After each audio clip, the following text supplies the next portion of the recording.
আসসালামু আলাইকুম। আপনারা যারা টেঙ্গু অ্যাপ চালান অনেকেই আপনারা কয়েন নেওয়ার পর কয়েনটা কোথায় জমা হয় সেটা আপনারা জানেন না।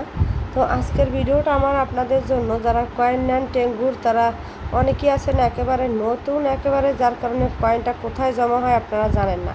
তো আপনারা প্রথমেই দেখেন, এই যে আপনার একটা নামের পাশে একটা হলুদ একটা ছোটো একটা গোল বৃত্তর মতো, এটার পাশে যে 102 কয়েন, এইটা হচ্ছে কয়েন আমার এখানে প্রোফাইলে আছে।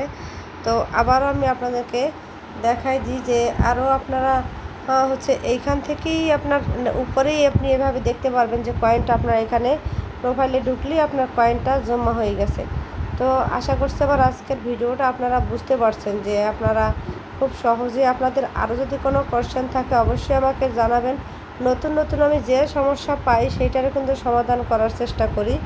আর আপনি লাইভ করার সময় যদি কোনো ডায়মন্ড আপনার প্রোফাইলে কেউ দিয়ে থাকে সেটাও কিন্তু এখানে দেখতে পারবেন। এই যে 298 ডায়মন্ড আমাকে দিছে। সো এইভাবে কিন্তু আপনি ডিটেলসে সব কিছুই দেখতে পারবেন যদি আপনি বুঝতে পারেন। সো আশা করছি আপনাদের ভালো লাগছে। আর এইভাবে নিত্য নতুন ভিডিও পেতে অবশ্যই আমার চ্যানেলটা সাবস্ক্রাইব করে রাখবেন এবং পাশে থাকা বেল বাটনটি অবশ্যই ক্লিক করে রাখবেন। তাতে করে কি আপনার কাছে আমার ভিডিওর নোটিফিকেশন প্রথমেই আপনার কাছে চলে যাবে। আর আমি প্রত্যেকটা অ্যাপের সমাধান নিয়ে কিন্তু ভিডিও আপলোড দিয়ে থাকি। সুতরাং অবশ্যই আপনারা চ্যানেলটা সাবস্ক্রাইব করতে ভুলবেন না। সবাই ভালো থাকবেন, দেখা হবে নতুন ভিডিওতে। আল্লাহ হাফিজ।